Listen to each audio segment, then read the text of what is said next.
been around since 1908. We provide financial products and services. And as a credit union, our members are our owners. When you open an account, you purchase a member share, which means you have a say in how we operate, such as voting for the board of directors and changes to the Alterna bylaws. Anyone can be a member, and for more information, please visit our website at alterna.ca. At Alterna, we believe it takes more than a loan to help you succeed in business. Along with loan capital, you need access to our financial products and services and opportunities to further your knowledge around business planning. And that's the reason why we created the microfinance webinars. And I would like to welcome you all to our first session for 2017. And we're going to have plenty more throughout the year. In this session, you will learn how to increase your bottom line profitability. And our webinars will be facilitated by David Cohen. And just a little bit about David. He is a member of Alterna. He's a business coach, facilitator, author, and former radio show host. David brings years of experience, contacts, ideas, creativity, and I always like to say a little tenacity to help you through the challenges of launching a business and growing it successfully. David has facilitated our webinar series for many years. So thank you, David, for your continued support. Oh, what a pleasure. Before I turn it over to David, just a few housekeeping rules. Your lines will be muted so that we can keep the noise interference to a minimum and record the call for future use. I ask that you hold your questions until the break. There will be a question and answer that you can send your comments through the chat section. Throughout the session, David will provide opportunities for you to participate. So I believe he may unmute the call from time to time. Yeah. So now I'm going to turn it over to David, and he will introduce our guest speaker, Nicole Jensen. David? Thanks, Susan, and welcome everybody. We've got Andrew, Jean-Claude Paquette, Jean's here, Joe Rodriguez, welcome to you. Michelle Dupay, or Dupay, I hope I pronounced that right. Probably messed it up. And Peter Dietz. So welcome everybody to the call tonight in the webinar. So I'm going to probably put you all on mute for now. So just, or, you know, and if you're not on mute, then just watch the background noise, okay? And welcome again to everybody to the Microfinance webinar series. Tonight with our guest, Nicole Jensen. I'm really, really excited to have Nicole with us tonight. She's really a great colleague and you know, just a wonderful business owner. She's a business owner and entrepreneur for over 25 years. Nicole has helped thousands of individuals and organizations earn millions of dollars while fulfilling their mission in life. Her deep passion for helping people discover their greatness and live life at the next level is really what she is really all about. And she's also a very in-demand speaker and coach as well. Her message is one of inspiration, focus, and relentless commitment to being the best you can be. That road to success is paved with conscious awareness, inspired action, serving others in a positive way, and she's really just a delightful, positive, grounded woman. She's passionate about empowering people with proven business development skills, and also mixed in with the necessary personal development insights to master the little voice in your head. You know, that one that kind of nags at you and tells you no, or is kind of in fear, that one. And to create and to overcome that voice and to create the life you want. It's a combination of personal and business mastery that's earned Nicole the reputation of getting incredible results for her clients and audience in such a short period of time. Very few understand how to blend these skills together to create the magic that Nicole creates for others. She's a certified human behavior specialist through Personality Insights. She's a certified strategic intervention coach through Robbins Madden's training, and that's Tony Robbins, by the way. And she's also been personally trained and mentored by some of the leading sales and leadership experts in the world. She's also coached and trained thousands of people to play to their strengths. And we're going to look at that a little bit tonight. And do what they love while achieving greater results in the areas of sales, team performance, profitability, career, and business development, including clients who have increased their sales 150% in 4 weeks, doubled their revenue year over year, increased profitability 2.5 times in 2 months. Plus, Nicole's helped increase team sales activity of over 500% in 1 week. This I got to find out about. Yeah, I didn't beat them over the head, I promise. Okay, I'm just wondering. So let's get to it. I just, again, welcome to everybody on the call tonight. On your website, you share we've coached thousands of business owners to increase their sales, profitability, and overall, team performance. Some 15%, some up to 150% without beating people over the head, and in a matter of weeks. You also say on your website, we love seeing our clients get excited as the numbers grow exponentially, and they see their return on investment come back to them many times over. So how do we achieve that? What comes first, Nicole? Is it the mindset, the drive, or the actions it takes to accomplish that kind of result? Well, first of all, thank you, David, for inviting me. Susan, Jean, thank you for allowing me to come and share. And for those of you that are listening, thank you for taking the time to be here tonight. Your time is very valuable, and I want to make sure that it's well worth it for you to be here. So thank you.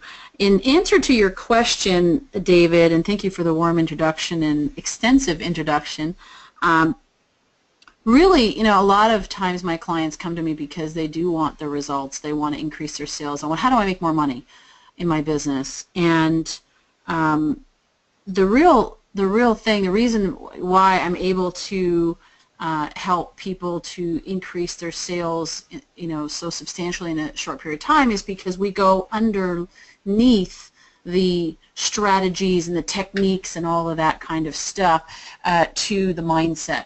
So in answer to your question, it really is the mindset that comes first. For those of you that are taking notes, maybe you can write this down, is that write the word results. Everybody wants results. But where do results come from? Certainly they come from actions. But what influences the actions is your mindset.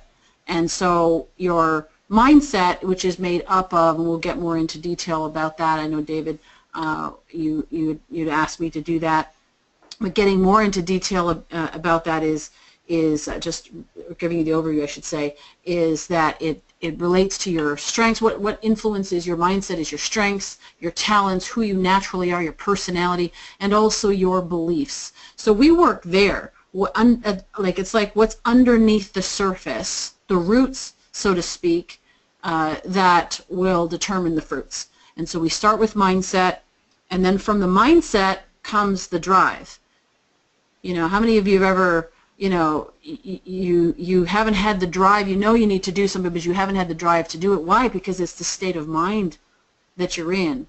And so we work on mindset, then we develop the drive that naturally leads from that, and then of course the actions then, okay, so now that we've kind of cleared the pathway for it, okay, what do we actually need to do? And then the actions that you take are so much more effective. So one of my clients, for example, the one particular that we had increased his sales 150% in 4 weeks, and he had a small business. So his business was, we talked numbers, so his business was at $4,000.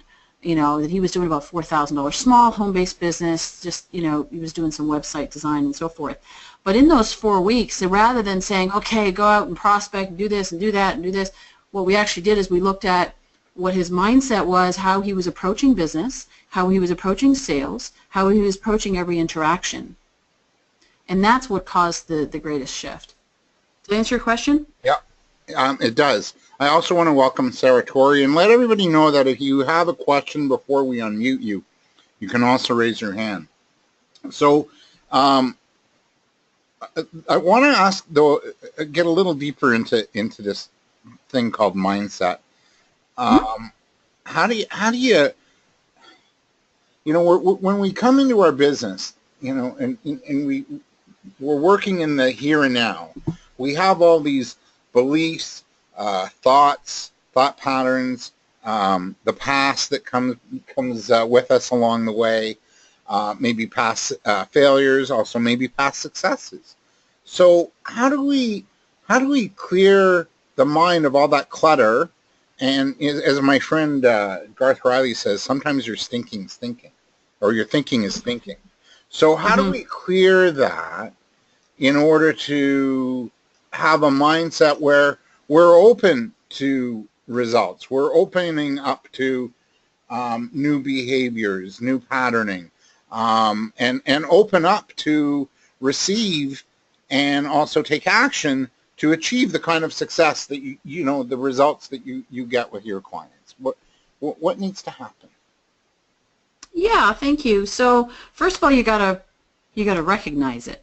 I mean, if something is, if there's a, you imagine your computer, there's a program running, you got a virus in your computer and you don't know that it's there, and all you see is the outcome. You see that there's crazy things happening on your computer, and you're trying to function, but it's not functioning properly. You know, you're thinking, what the heck? The first thing is you got to do a scan. You got to figure out what is running in the background. And so on that diagram that I was describing, the results, the actions, the mindset, you know, being derived from your strengths and abilities and your personality, and the other side is your beliefs. We look at beliefs and we say, okay, what are the beliefs? Ask yourself, what do I believe about myself? What do I believe about others? And what do I believe about the world around me? So if you believe, and you start looking at that and saying, okay, what do I believe about myself? Do I believe that I'm capable? Do I believe that I'm a winner? Do I believe that I'm successful? Do I believe that I'm competent? Do I believe that I am worthy? You know, and what are the things? Some people say, I'm not a salesperson. Right? I can't do that. Oh, I'm an introvert. I could never go out and speak in front of audiences. What are the things? It's not right or wrong, good or bad. It's just either works to get you the outcome you're looking for. Everything gets you as a result. It's the question is it giving you the result that you want? And so you're really recognizing and saying, okay, what am I saying to myself? What am I believing about myself? And then once you are aware of and you recognize it, and I would recommend you write down all the things, the I am statements, those powerful I am statements about, you know, or I am not statements, you know, and you write all them down, and then you go, wow, okay, so if my goal is I want to build a successful 6-figure or 7-figure business, is this belief going to get me there? Is it congruent with that? And if it is, awesome. If it's not, then you look and you say, okay, how can I reframe that? Now, you mentioned about sometimes the past coming in, and somebody have past successes and past failures, and I've certainly had both. I've had successful, you know, businesses. I've also had epic failures as well, and I think I know for sure, actually, I learned more through the failures than I did the successes, in fact. What I recommend people do is that you write down. Most of the time what we are conditioned, society conditions us to look at the negative. Here's what I am not. We compare our weaknesses to other people's strengths. We compare our failures to other people's successes. And so we're conditioned that way. We're conditioned when we go to school. No disrespect for any teachers out there. But school, you know, it's like you could be great in all these different subjects, but it's the one you're not great at that they say, ooh, you know, you're not really good in math, Nicole. You might want to work on that, right? And so rather than doing that, we have to start shifting, because now we're the captain of our own ship. We're building a business. We're in control of our present and our future. And you look at it and you say, okay, how do I shift that? So I would recommend, rather than focusing on the failures, is focusing on the accomplishments. And even in the failures, when you look at your past, get a success journal, start writing this out, physically writing this out with a pen. There's something about writing versus typing that is more connective. It actually takes your muscle memory. There's a lot that's to that, but I'm not going to get into it now. But write it out, and write out all the successes that you've had in your lifetime, all the accomplishments that you've had in your lifetime, And then even in the failures is to look at and saying, got it, okay, well that didn't work. It's not that it was wrong, not that I was wrong. It was that it didn't, I took an action or I didn't take an action. I got a result, and that was not the result that I was looking for. So now we're not making it as personal as most of us tend to take failure. And so what you do is you look at it and you say, okay, so what did I learn out of that? Wow, you know what? One of my greatest, I mean, our family had a very successful, David, you know the story. You know, my family, we had built this, spent many years building this very successful business. It was doing about $10 million a year in annual sales. This is back in the early 90s, early to mid 90s. And it was awesome, and I thought that's what I was going to do the rest of my life. A few years later, though, that business was almost completely gone.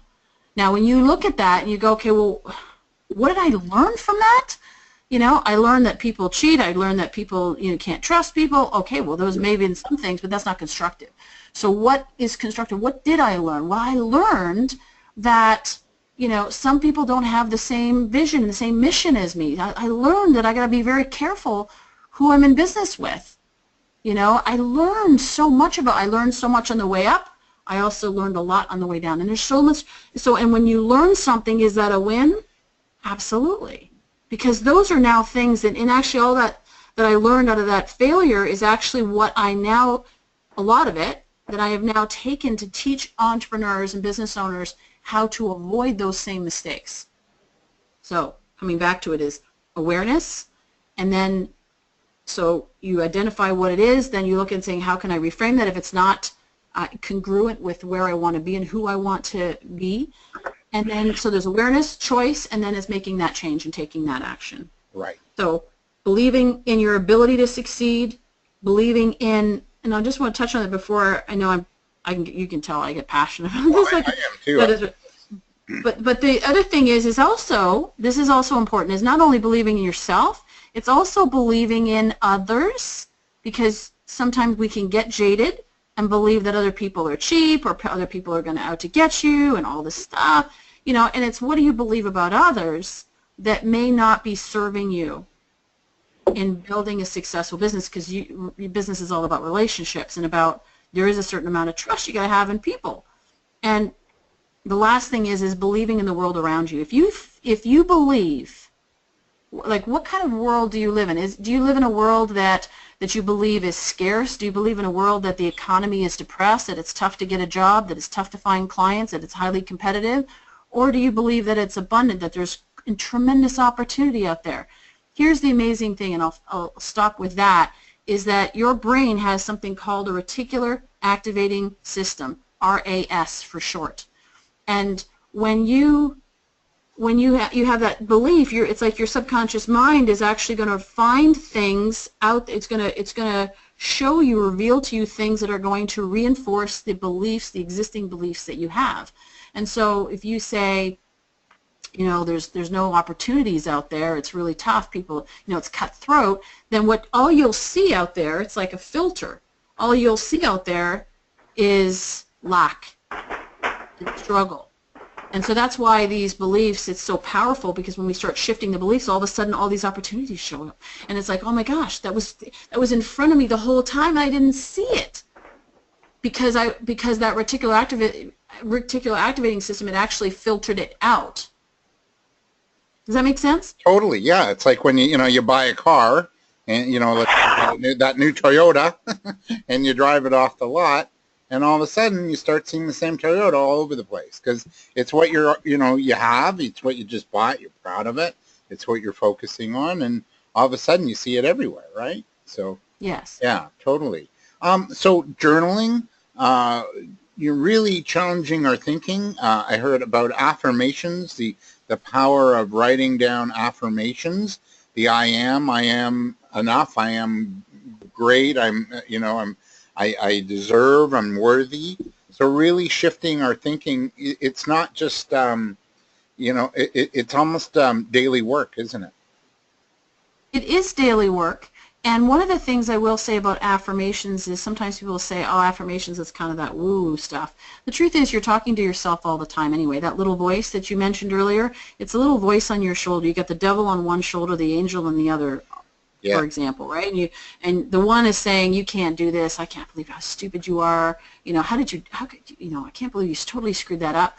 And then there's the other voice that says, you could do this, you got this, and sometimes it can bounce back and forth. Like you can be a legend in your own mind in 1 second and feel like a complete idiot in the next. Or maybe that's just me. But, it's like depending on what's happening around us, a lot of times we are actually influenced, by what's happening around us, and until we realize that we actually have the power to choose our own thoughts, our own emotions, our own attitude.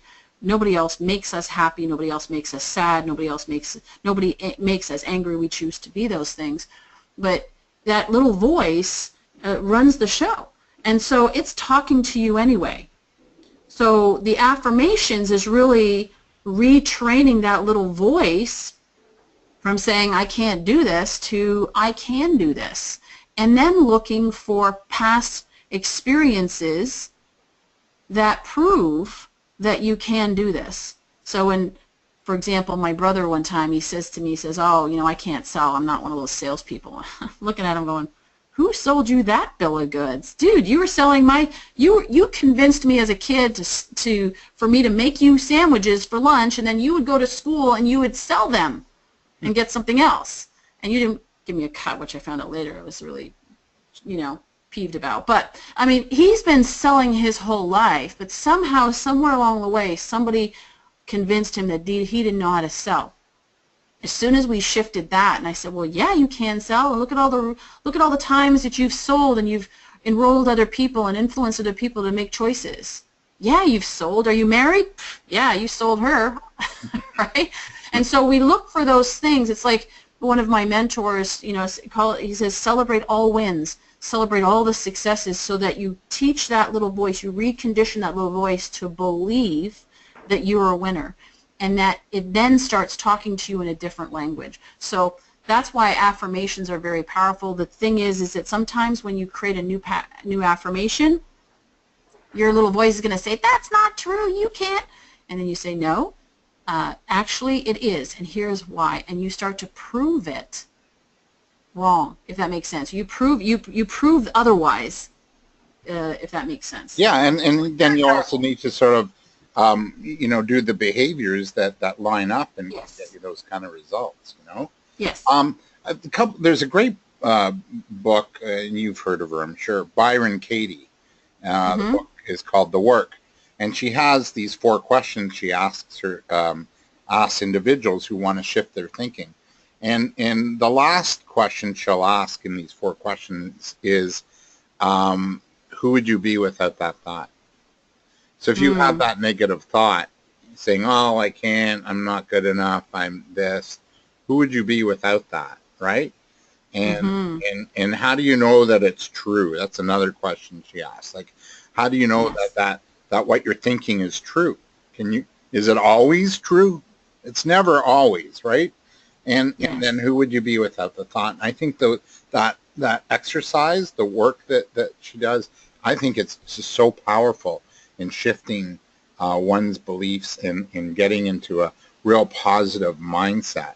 And as we both said, and you agree, it's daily work. You're always fighting that negative voice, and you just got to kind of put that little negative voice to rest. Moving forward, if we want to achieve better and lasting success, Nicole, you've talked about it already, or you've touched on it. How important is it to having that clear mission and vision? I don't know if a lot of entrepreneurs really pay a lot of attention to doing an annual revision of their mission and vision.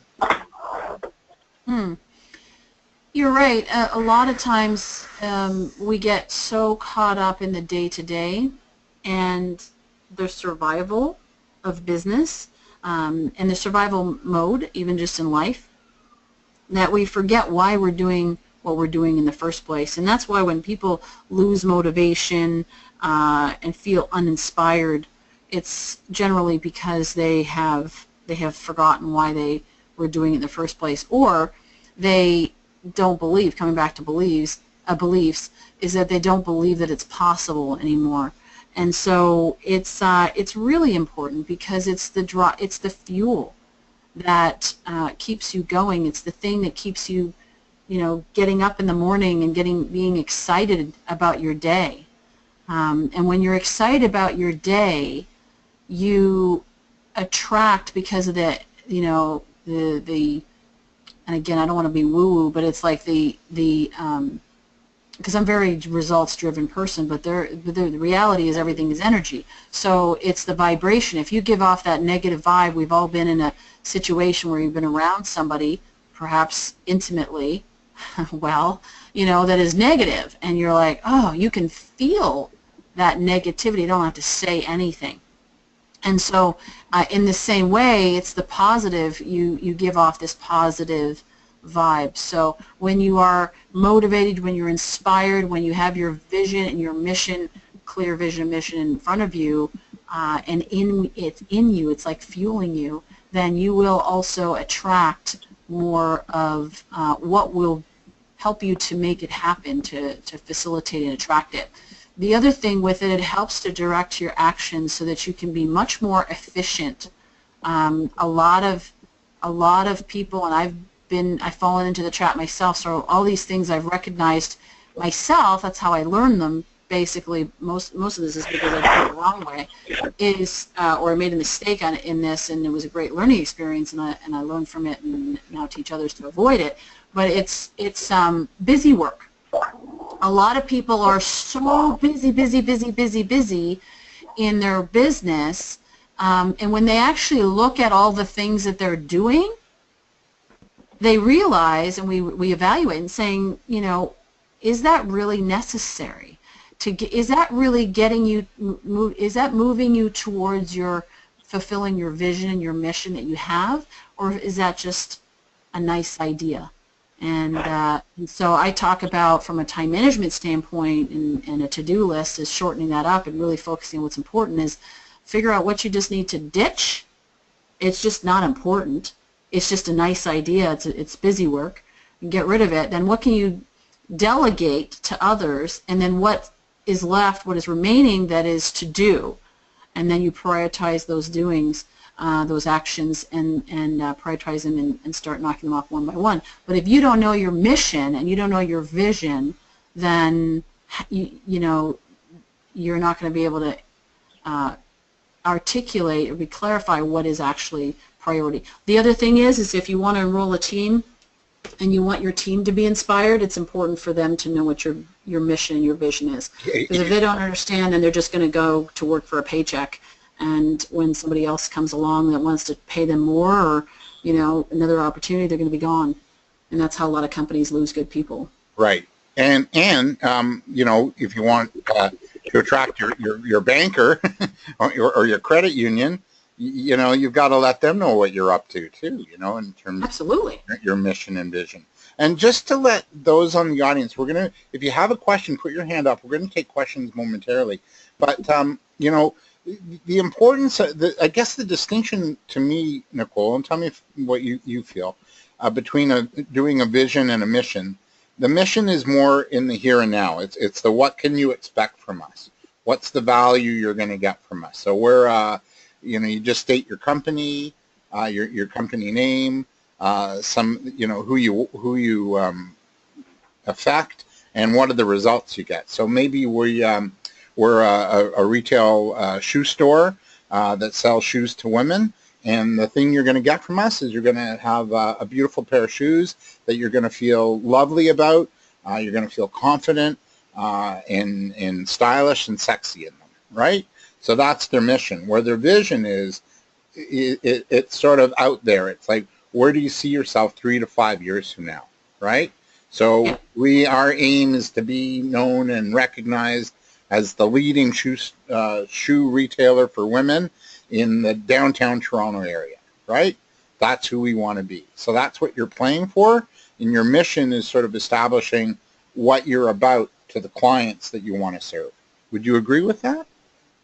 Yeah, absolutely. I think they go very closely together because it's really about, like you said, it's the here and now on what they're about, and then the vision is that future, this, which then gets in the vision that gets broken down into, if that's where we're going to be in 5 years, this is where we're going to be in 3, in 1 year, and then you start breaking it down from there. So it's more the specifics as opposed to the mission, which is like, we want to improve the quality of life for everyone through the transformation of the marketplace. That's a mission statement. Right. And we're doing that every day by doing A, B, and C. That's how we do it. It's the Simon Sinek, right? The start with a why, and then, you know, build out from there. Yeah. Yeah. And, you know, you could create a mission around anything you want. You could have a mission around this webinar tonight. It's going to be a dynamic, that's my goal. It's going to be a dynamic, fun learning experience, right? For everybody. Yeah, it's the intention. Yeah. It's the intention. It's the you know, which actually brings up a good point. A lot of times I find because we get into that survival, and it's easy to get into that survival mode and or stay in that survival mode because society feeds that. News, media feeds that scarcity, survival mode. TGIF, thank God it's Friday, you know, I mean, I survived another week kind of thing. But then that becomes the intention. And then we're surprised when we got what we intended, because what we intended wasn't what we really wanted, ultimately. It's not the vision. And so it's aligning those two so that our intention, anything I go into, it's like, what's my intention? Or what's my mission? You know, for that particular phone call. And not to say that it's like selling all the time, it's just what's my intention. You know, it doesn't mean that I have to close a client every time I'm on the phone. It's not that, right? It's about what is my intention for today. Maybe my intention for today is, you know, to learn something new. Maybe my intention, my overriding goal for today is to inspire others. And then how I do it is through the list of things that I'm actually going to accomplish that day. Right. It's focusing that intention on something, because we all have, some people think I have to learn how to manifest or I have to learn how to attract. The truth is, every single person on this call knows how to do it. Everything that you have right now, you have manifested it and you have attracted it. You have intended for it, and some of you say, you know, it's not what I wanted. Well, it may not have been what you wanted, but it's certainly what you intend. It's certainly what you ended up playing for. Even if there are some underlying programs, like we were talking about, those computer programs running that you didn't know were running, that steered you off in a direction that's like, okay, got it. That wasn't where I wanted to end up. What do I need to do to change the direction and get where I really wanted to? But we all, that skill of manifesting, that skill of attracting, it works perfectly. Now we just got to put its sights on what we truly desire to have in life. And that's where we need to focus this year. I was just watching a Darren Hardy video. Darren Hardy, for those on the session tonight, is the publisher of Success Magazine, which I just love. And he has the daily Darren Hardy tips that I watch every morning. And he talked a week or so ago about taking responsibility for everything in your life, the good, the bad, the ugly. And just taking responsibility and ownership. And that's really tough to do. But boy, I'll tell you, when you can accept responsibility, then I think that gives you that foundation and the platform where you can start making changes. Because then you're sliding into the driver's seat. Exactly. So that's what I actually oftentimes will encourage my clients in saying, how do we where are you sitting right now in the car? Where are you sitting right now? Are you in the driver's seat? Are you in the passenger seat? Are you in the back seat? Where are you in the car? And how do we get you to a point where you're back in the driver's seat? Slide over there, take the wheel, and take control of your life and your business. All right, one quickie question before we move on. What if we lost some of that edge, some of that purpose and the passion? What can we do to get that back?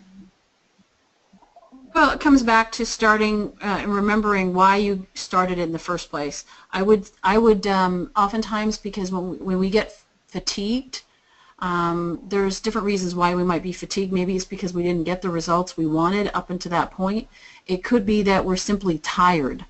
And so, like fatigued mentally, emotionally, spiritually, physically. And so I would say that, step back for a moment and take a break, get some rest, whether you're going to the lake, the beach. I'm from Toronto, but I now live in California, so I have the luxury of having a beach 10 minutes away, which is awesome. But it doesn't have to be. It can be nature, somewhere. Get quiet. Step away from the day-to-day of the business, and ask yourself and remind yourself, why am I doing this? What is the real reason why I started this in the first place? Who am I impacting, and how am I impacting them? What is the difference that I'm making? And if I don't feel like I'm making, if you don't feel like you're making the difference that you want to make, and saying, okay, got it. Again, not right or wrong, good or bad. It just is. And so now we look at it and we go, got it. Okay, well, how can I make the difference that I want to make? And so it's taking that time. But sometimes it's like there's an old saying don't make any major decisions when you're hungry or tired. Well, oftentimes people are so busy being busy and running the rat race that they get fatigued. And I think actually nowadays, this is a little bit of a soapbox for me, but social media, as wonderful as it is as a tool, also can be very detrimental. I don't know about you, but sometimes I'll just open my browser and then Facebook comes up and I'm like, why did I open my browser? Because it wasn't to look at Facebook, but now I just spent the last 30 seconds looking at it. Like, what? Right? It's so distracting, and it's like sucks you in. And so it's shutting off those pieces of technology and just quieting the mind to be able to hear what your spirit's really saying, what you're really saying to yourself. And get back connected to what inspired. That's the inspired is the in spirit. Get back to that. Yeah. Did I answer your question? Totally. I love it. We're at the midway point. Jean-Claude, you had your hand up. I think Leanne and Michelle too might have had their hand up. Unmute yourselves. I can unmute you. And if you have questions, now's the time. And Susan, I'm going to unmute you too there, because I had some background noise from your line. There, I've unmuted you too, Susan. So is that Jean-Claude? Yeah, it's Jean-Claude. Okay. Hi, how you doing? Good. Hi, Jean-Claude. Great. I've been enjoying the talk so far. It's been great. Thank you so much. I'm just standing right now on a great property, and it took me a long time to put some work together. My company is GDP Studios Incorporated, and I just came out with a big, huge movie with lots of Canadian celebrities on it. It's called Jesus Meets the Gay Man, and I'm right at that verge of profits. And I was wondering about belief. Like, I think you're talking about belief in others and belief in sales. And I think I may have had that problem, but it's an internal belief of fear of becoming successful. Have you ever heard of that type of thing? Oh, where yeah. you fear like because it's going to change you too much, or it's because I've seen it so many times. So many for like Deborah Giovanni and people who go to California and then they've gone to LA and now they're all successful, and it changes them. And sometimes I have that big fear of that change. Like, what do you do as far as when that fear is there? How do you what do you do to change those directions?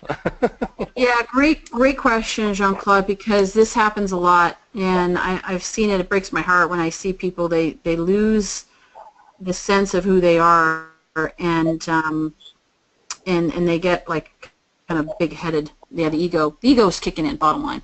Yeah. And there's an acronym for that. It says edging God out, EGO. But the answer to the question is, yeah, it's staying grounded, it's staying humble, and reminding yourself, and you can do that a number of ways. It's the one I talked about, getting quiet, grounding yourself. Have you ever been like, you're in a car and you're driving really fast and it's all exciting, and you can almost there's a point where you start to lose control, you start sliding over the road a little bit, And what's the thing to do, right? It's like slow down. Hey, we're back up. Slow down just a little bit. Yeah. Check in, right? Ground yourself. Lock yourself. Get those wheels back grounded on the ground, and like the rubber on the road, so to speak. Do you make your own secret oath type of thing of like, because What's that? Do you make your own secret oaths as well of change? Is that what you do? Yeah. Well, there is a code. There is a one of the things I teach people is to have number one, a code of honor for themselves, and then also a code of honor for their team, and it is aligned to their mission and their vision. So it's you set that in place when you're in a sane, calm, state. And then when you are in the heat of the battle, in the heat of the game, things are getting exciting, that's what reminds you of your standards of behavior and who you are. And so, I also sometimes it's even just like you talked about being out on this property and looking around, and you see the vastness around you, and you realize how small and I wouldn't say insignificant, but so small a piece of this whole big puzzle you are, that it's humbling. And I think that there's a lot of people that they wrap their identity into their success, which is very dangerous, because when that success disappears, they don't know who they are. And I've seen it a lot. And then, so you would say that, okay, so because I believe that's my fear, that's what's causing, I think, my problem with some of my sales, that could be going up a lot further than. Well, you could be sabotaging yourself. Absolutely, it happens a lot where people sabotage themselves because they have fear. No, the fear of failure, but what about the fear of success? Oh my gosh, what if I succeed? I mean, it's going to change who I am. Well, it's interesting. I heard a saying that. It's like money doesn't change you; it reveals you. So I like that. It's not really. It's because if you have, when I say somebody that wraps their identity up in their success, is somebody that is likely already insecure in their identity, so they're looking for a place to connect it to. If that makes sense. But when you're connected, go ahead. No, I know that makes a lot of sense. I just wrote that maxim down because I never thought of it that way with money. I always thought it was kind of, the root of all evil is money. You've been brainwashed with that since, Yes. So for it's actually the love. The statement is actually, it's the love of money that is the root of all evil. Yeah, Why? That's because right. The love is what you worship. What you worship controls you. You become a slave to what you worship. Okay.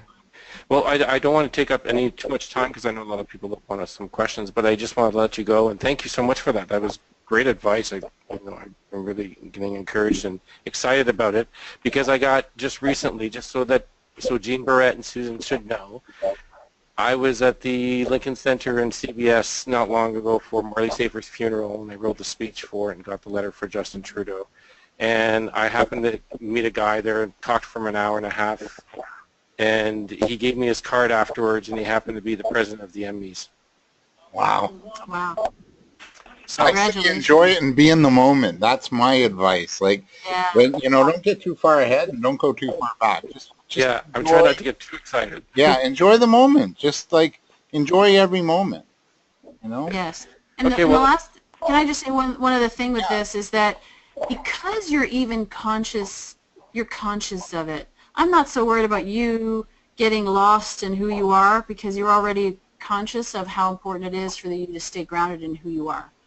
And so, and rather than coming from a place of fear, come from a place of love and abundance, and the impact that you're going to make. This is also why the mission and the vision is important, because when you remember that vision and that mission, specifically even the mission, and you say, here's who I am, here's what I'm all about, and you can remind yourself of that all the time when people, and don't read your press clippings, but don't read your press clippings, if that makes sense. Don't believe them, right? Because then you know what I mean? And just stay grounded in who you are. I think you're going to do awesome, and I'd love to hear all these awesome things that you're doing, the difference you're making. It's great. Yeah, great. Well, If you want to hear about the movie, just let you know, last pitch, JesusMeetsTheGayMan.com.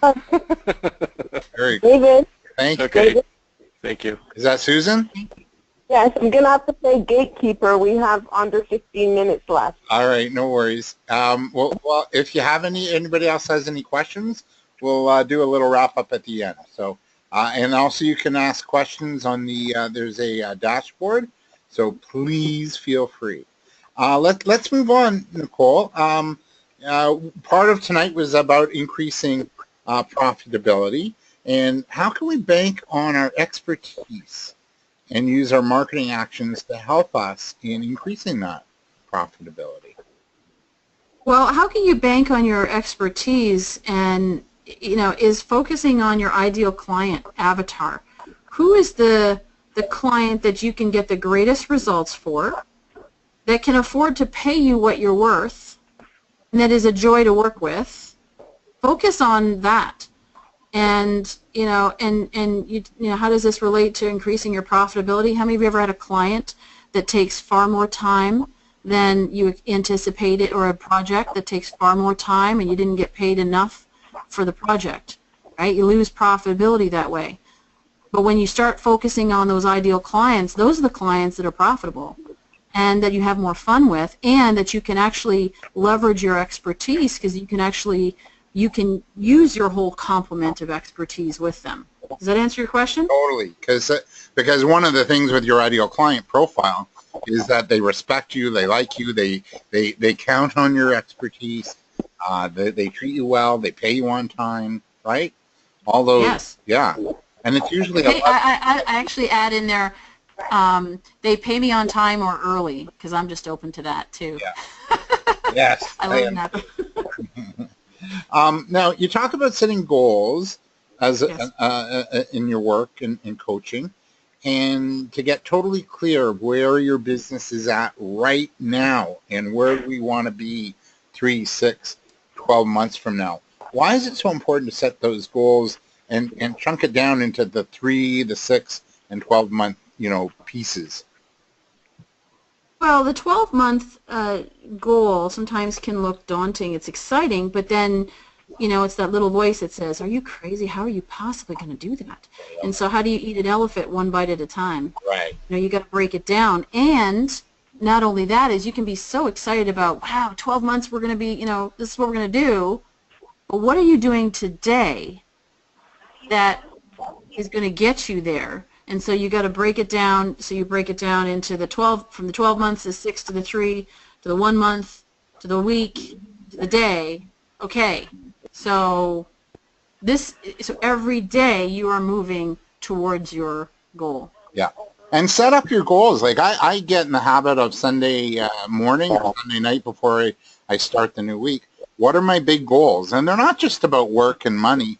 It's also like, well, you know what? I got to hit my bike every morning, my little stationary bike, and do my weights before I go to work in the morning. Or, so you've got to set your goals every week and have a game plan, and then just chunk them down. And what about the goal should be the most important things to drive you forward, and it should be a more holistic approach, not just about Absolutely. business and work, right? Would you agree? Well, yeah, because you can build a successful business. You can go out there and say, okay, I'm going to make 500 phone calls and I'm going to do all this. Oh, that's wonderful. Yeah, but if you don't take care of you, at some point that is going to become a problem. It'll be the weakest link for you, is that maybe your health or your relationships. And what is success without, like, if you have a successful business and your relationships, your personal relationships are in shambles, or your health is in shambles? I mean, that's not success.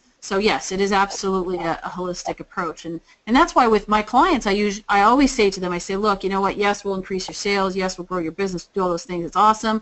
What I'd really like for you to do is to come back to me and say, Nicole, I love my life, because when you say that, I know that we've covered off all of which you're looking for, and you're loving. It's a holistic approach. You're loving your life, your relationships. So I'll often ask my clients and saying, okay, when was your last date night with your wife?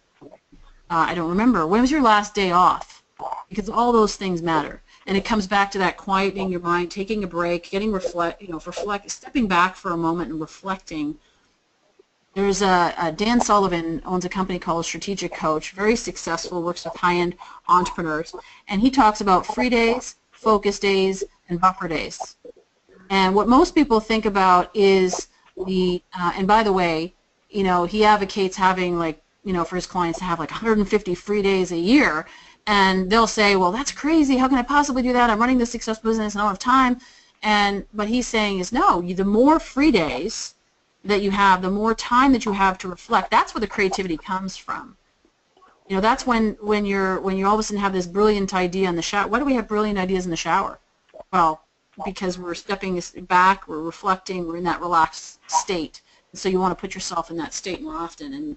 And I mean, his success has proven it. I mean, his clients, he talks about incredible hundreds of percent of increase in business and more free time. So it works. Yeah, it does. And I remember taking part. I was involved in a mastermind group, and one of our members said, well, we're not going to have our traditional meeting today. We went, well, what do you mean? She said, you know what? I'm going to invite you all to this dance studio, and I'm going to teach you dancing. And we did it was more body movement than to music than learning the samba. And we just, gathered around. We did, body movement. We just let our bodies flow to the music for about a good hour or an hour and a bit. And then we got together and we sort of brainstormed that and then worked on a vision board and went back to her place and had quinoa salad and a really nice lunch in the outdoor of her backyard. And it was a play day. It was a total play day. And, on one hand, as if we're always going and doing, you're going to feel guilty a little bit about that. But on the other hand, what a great day, because the next day you're charged up, your creative juices are flowing, and you're way more open to succeed, and things come easier when you've had a little bit of a break like that, right? Oh yeah, absolutely. The flow. I went to the gym this afternoon. It was 30 minutes at the gym. Came back, wrote out a new keynote. And I came up with this idea for a talk, and one of my goals is to do a TED Talk. So I was like, oh, boom, there it is, and I just came back, wrote it out. Going to the gym for 30 minutes. Yeah, it's amazing what can happen. Get the energy flowing, get the creativity flowing. No kidding. What if our goals do scare us a little bit? Like, oh my God, I don't know if I can do that. We kind of talked about it already tonight, but. Yeah, but it's asking yourself, okay, what's the underlying belief about that or the fear about that? So again, it comes back to this awareness, choice, and change, or the action that you're going to take, is being aware of, why am I fearful about that? What makes me nervous about that? And drilling down to the cause that is leading to that being the effect of how you feel. Right. And then you can deal with the cause. Most people deal with symptoms. They're trying to put a Band-Aid on it. It's like one of my clients who at one point was, even for her little voice, she was trying to drown out her little voice. And I said, this isn't about sitting there going, la, la, la, la, la, can't hear you. It's not that.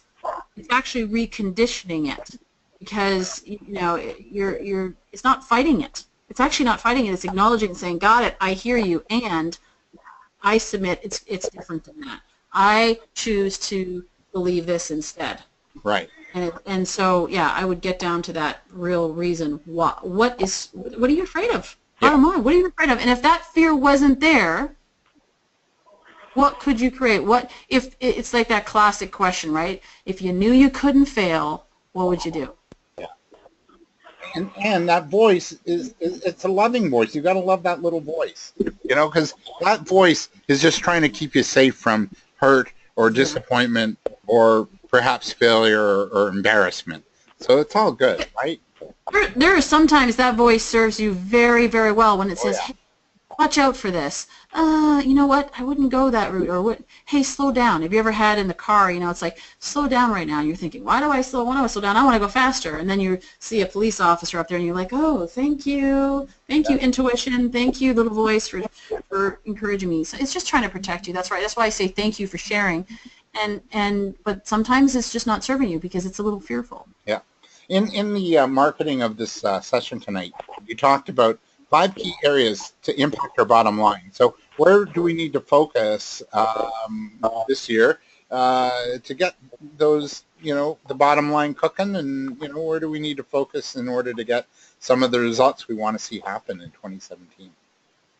Okay, well, we talked about the mindset, so I'm not going to touch on that again, but that is number one, is you focus on your mindset. Yeah. But in terms of bottom line profitability, if you look at your business, let's talk numbers here. I'll give you, there's 5 things that you can track. Number 1 is leads. Number 2 is conversions. Number 3 is average dollar sale. Number 4 is the number of transactions. And number 5 is your costs. When you actually do that, it's called the profit equation. You look at leads times conversions times the average dollar sale times the number of transactions and minus the costs. You look at it and you get your net profit. You can actually impact, you can influence all those areas. Leads, how can I bring more leads into my business? Conversions, how can I increase my conversion rate? Average dollar sale, what is my average that, when people purchase from me, on the average, they spend X amount of dollars per transaction. How can I increase that? How can I add on to that? Number of transactions, how can I keep them coming back? How can I retain more clients? And the cost, how can I drive down my cost? When you do that, you'll you focus on those 5 areas, and even small increments in those 5 areas will have incredible difference. In fact, if you actually impact them all in 10%, you can actually double your profitability. Yeah, and if you do the math, I've done that, where if you, let's say every customer gives you a referral, for example. Let's say 10% of your customers give you a referral, and let's say your average sale is $100, and you've asked everybody, do you want fries with that? So now you've increased your sales averages by 10%, and then you've also increased by 10% the amount of times your customers buy from you. So let's say they buy, instead of once a year, they buy 1.1 times more a year. When you multiply that together, if it's like the $100 sale, 10 customers once a year is $1,000. But if you increase each one by 10% and you multiply it out, it turns out to be $1,331 in your total sales, just by increasing those 3 things. It's pretty incredible, isn't it, Nicole? Yeah. And it's really, again, it comes down to mindset, focus, what you're working on. That's brilliant. Thank you. And Leanne actually had wanted to know what those were, and she got it. So way to go. This year, a lot of collaboration happening. If in order for successful outcomes to happen, Nicole, we need to build a team around us. What do we need to do to be mindful of that team when putting that ideal team together? What do we need to sort of, just a couple of things that we might need to be mindful of when putting good people together? You want to be mindful of getting, a team. A team is a group of individuals that are working together towards a common vision and a common mission. So you want to have people on your team that buy into the mission and the vision, what you're doing. But some of the other things, just real quick, I'll give you, because I know we're at time, is you want to look for, if you're bringing somebody on your team, you want to look for competence. Most people are clear, they understand that they need to look for that. What you also want to look for is character.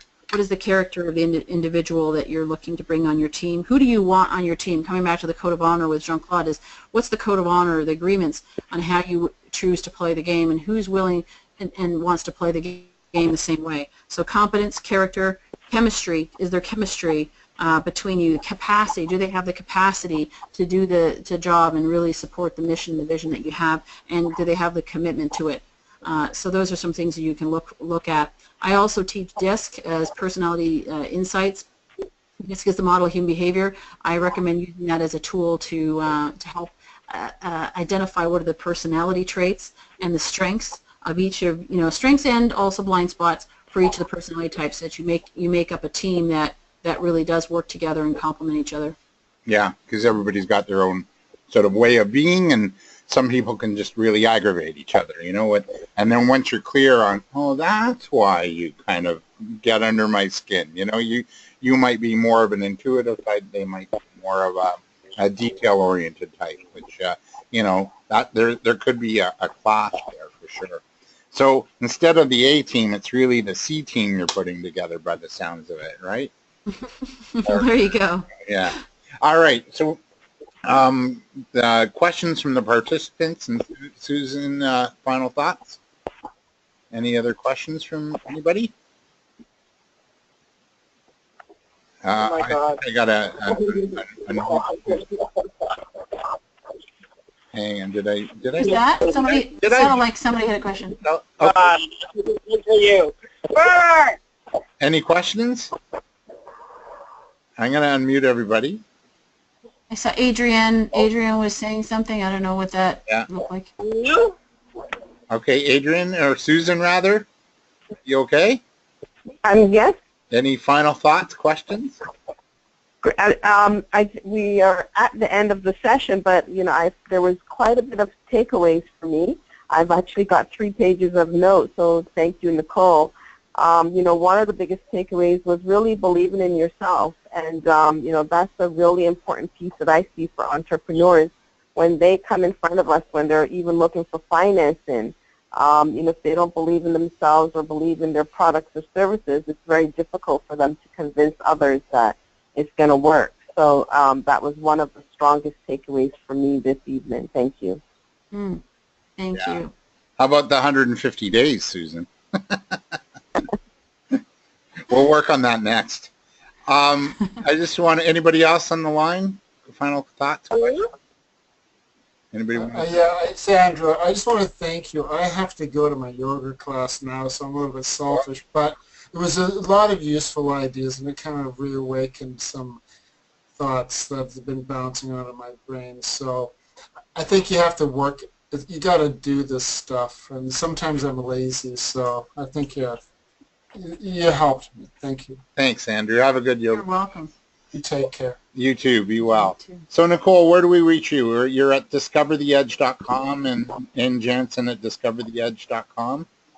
Yeah, and there's also on Discover the Edge, the Discover the Edge website, there is a Purpose to Profits blueprint, which I give away for free. It's on the homepage. You can sign up to get that, and I go through how to transform your purpose into profit. So there's some good material there as well. Some of the stuff that we covered, as well as some other stuff that I think might be helpful to you. So I would recommend getting that. And there's also included with that, as a thank you for downloading that and actually reading it, is a 30-minute session with me. So wow, I invite you to attend. Yeah, I invite everybody to do that.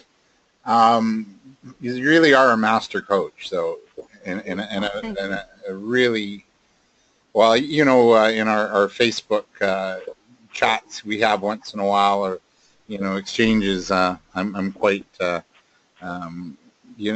in awe of you. So you'd be in good shape to go to discovertheedge.com. You can reach me there, dcohen at davidcohengroup.com. I just want to thank Susan and Jean for this is our last one for technically 2016, and stay tuned because we're going to do some new sessions ahead for 2017. Thank you, everybody, for being here. Joe, Leanne, Michelle, Peter, and Susan, you as well, and Nicole, thank you so much. Thank you, David, Susan, right. Jean. I really appreciate the opportunity. Yeah, here too. You're awesome. Thank you. Oh, my pleasure.